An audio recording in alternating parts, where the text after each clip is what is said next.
My name's Peter Lynch. I'm the National Sales Manager for the Aon Real Estate team Australia-wide.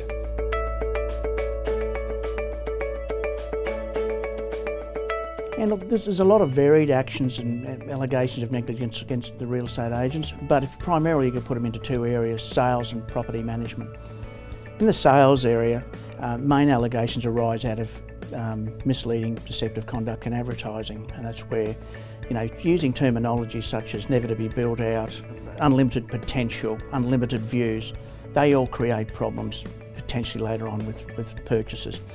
The other area is the non-disclosure of material facts to do with the property. Now, there could be a latent defect with the property, there could be a latent defect with the title, or it could be a stigmatised property. Now, when I say stigmatised property, what I mean is it could be a property that's had drugs, meth lab, it's had damage done to it, it could have had a murder done there, so that creates problems then possibly later on down the track.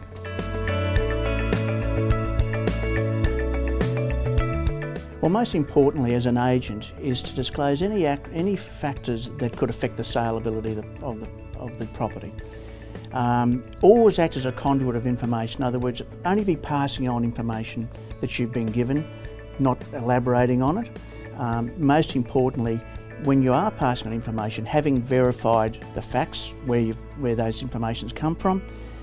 With regards to advertising, make certain you've checked with your vendor the facts that they've provided you, and also, for that matter, ensure that the vendor's happy with what you're putting out in the advertising. Most importantly is to have a very accurate and up-to-date sales file. I think the first thing we've got to understand, the dynamics in property management are quite different to sales. Unlike a sales relationship, which is short-term, there is a long-term relationship in property management. And it's quite a different relationship in that there's expectations to be met of your landlord, owner, there's expectations of the tenant, in a lot of cases there's even expectations of neighbours and tradespeople. The other complicating factor for property managers is quite a myriad of legislation Australia-wide, which at times can be quite complex.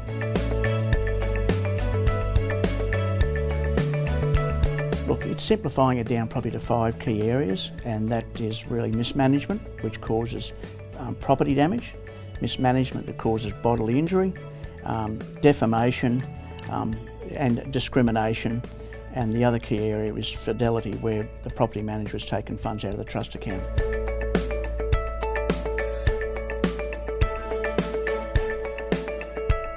Primarily, a lot of the actions that are taken against agencies for bodily injury claims arise from the failure to do proper property inspections or not do them at all.